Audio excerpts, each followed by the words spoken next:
माझी मागणी एवढीच आहे की समजा माझ्यावर जे आरोप लागले तर आणि जरांगे पाटील जे समजा बोलते तर माझं एवढंच म्हणणं आहे की आमच्या दोघांचे पण नार्को टेस्ट करण्यात यावेत. जेवढ्या चौकशात CBI असेल, नार्को टेस्ट असेल, SIT असेल, ED असेल, ह्या साऱ्या चौकशा लावण्यात याव्यात. ह्याच्या जर मायावर जर काय गुन्हा सिद्ध झाला तर मी ती शिक्षा भोगायला तयार आहे. आणि जर नाही गुन्हा सिद्ध झाला तर मग ह्याचे परिणाम त्यांना भोगावं लागतील. काय आरोप केले होते तुमचे? माझ्यावर त्यांनी सुपारीचा आरोप केलता. मी त्याच्यामुळे आहे का हर एक SIT चौकशी असो, नार्को टेस्ट असो, प्रत्येक ह्याला मी सामोरं जायला तयारी आहे माझी. तो धनंजय मुंडेचा माझा कुठं CDR मध्ये कुठं संबंध नाही आला, काय नाही. आणि माझ्यावर जे आरोप लागलेत ते सिद्ध होते ना SIT चौकशीत आणि नार्को टेस्ट मध्ये. कोर्टाने जामीन दिला तुम्हाला, काय कोर्टाने निरीक्षण नोंदवलं, काय म्हणले कोर्ट तुम्हाला?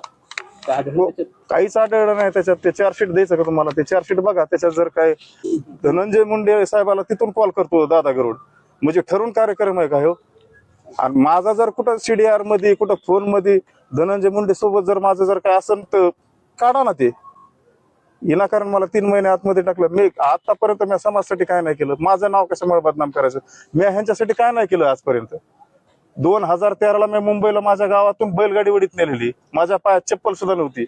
ह्याच्यात कुणी कुणाकडून काय गबाळ घेतलंय, मी जर काय घेतलं असलं तर मी ती शिक्षा भोगायला तयार आहे ना. तिथं तर झाकणार नाही ना काही.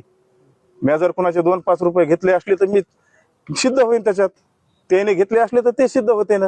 कोणी गबाळ घेतले असून त्या शिष्टमंडळामधले निघन ना, एक ना एक त्या चौकशीत निघन कोणी काय घेतलंय काय नाही. ते झाकण्यासाठी हे प्रकरण घडवलं का? असं ते झाकण्यासाठी मला काय माहित झालं तर त्याच्यामुळे मला गुंतविलं. आणि काय सिद्ध झालं ह्याच्यात गुंतून? माझं विनाकारण नाव बदनाम केलं. माझं सारी चव्हाट्यावर इज्जत आणली. अख्ख्या महाराष्ट्रामध्ये मी समाजासाठी एवढं हे करून बी जेव्हा ह्यांच्यावर टाइम आला तर सारे फुटले होते. मी ह्यांच्या बाजूने बाईट दिली. मला नव्हते का पैसे भेटत त्या टायमाला? आणि 50 लाखात मी सुपारी घेईन. तुम्हाला का गुंतवलं असं वाटायला तुम्हाला? म्हणजे तुमच्या मनात काय शंका आहे?